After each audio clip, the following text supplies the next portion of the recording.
Hello everybody, it's Miss Blowers and today I'm going to be reading you another one of my favourite stories. Now this story is by somebody called Charlie Makesy, who is an artist as well as an author, and he's put words to the pictures that he has painted. It's called The Boy, the Mole, the Fox and the Horse. As you can see, this book is very long, so I've chosen a few sections that I really enjoy and I think you will like too.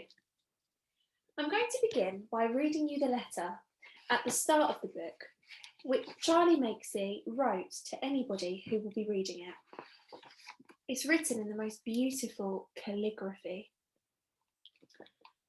Hello, you started at the beginning, which is impressive.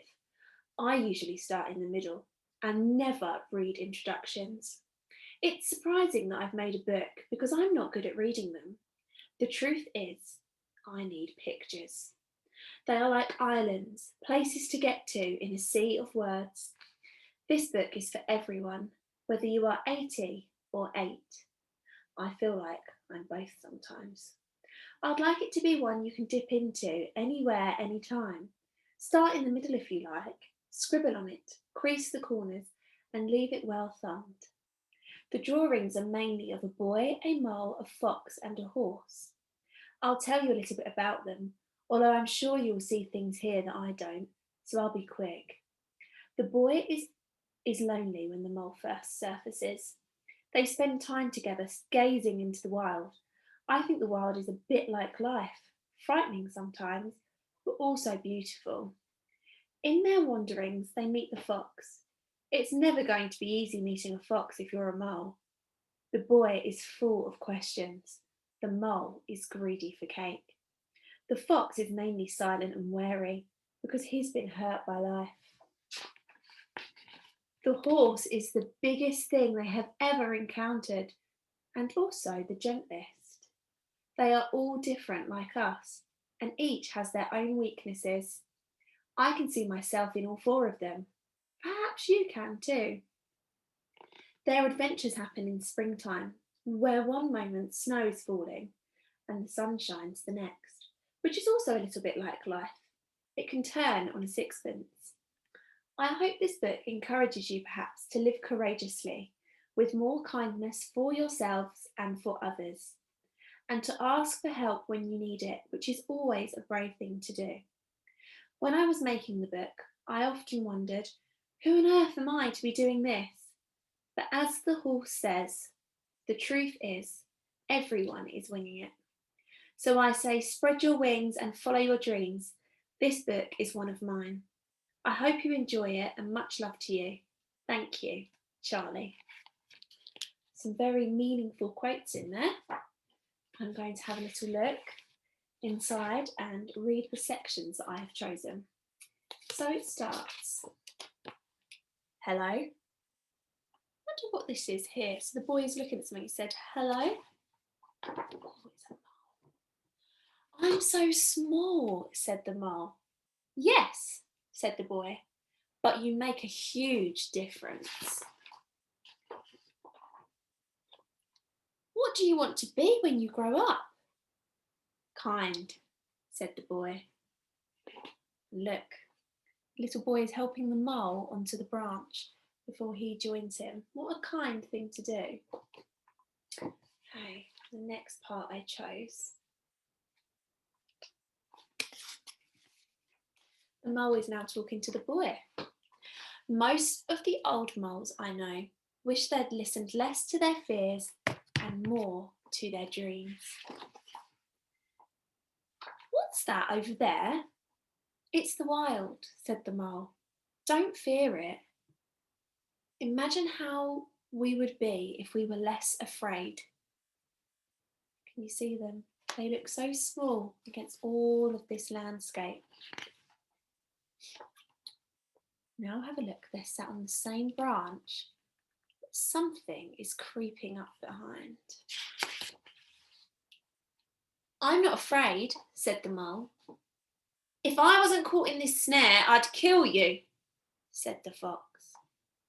If you stay in that snare, you will die, said the mole. So the mole chewed through the wire with his tiny teeth. And if you have a look, the fox was caught up, and the mole did a very kind thing and chewed through the trap with his little teeth.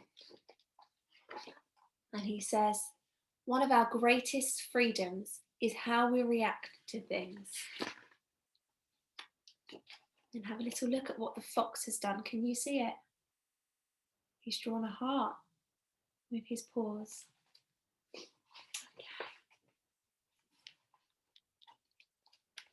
Now I'm skipping to a part where the boy, the fox and the mole are sitting watching the night sky.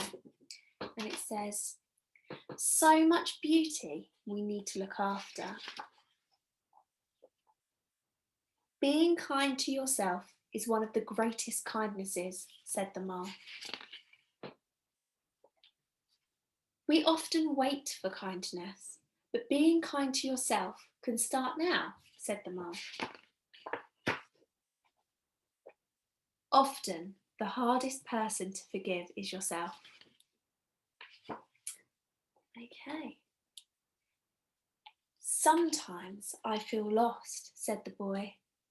Me too, said the mole, but we love you and love brings you home. Okay, now I'm going to read the last section of the book. Now I never usually do this, but because this book is one that you can pick up and read in any order, it won't spoil it for you if you wanted to go back and read the other parts. So it says, what do we do when our hearts hurt? Asked the boy.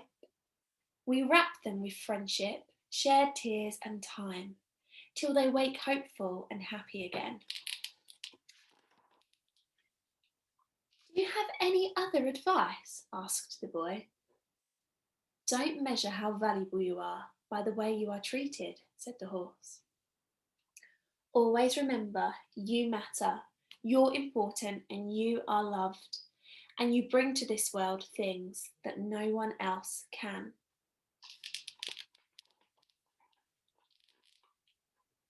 It says home isn't always a place, is it?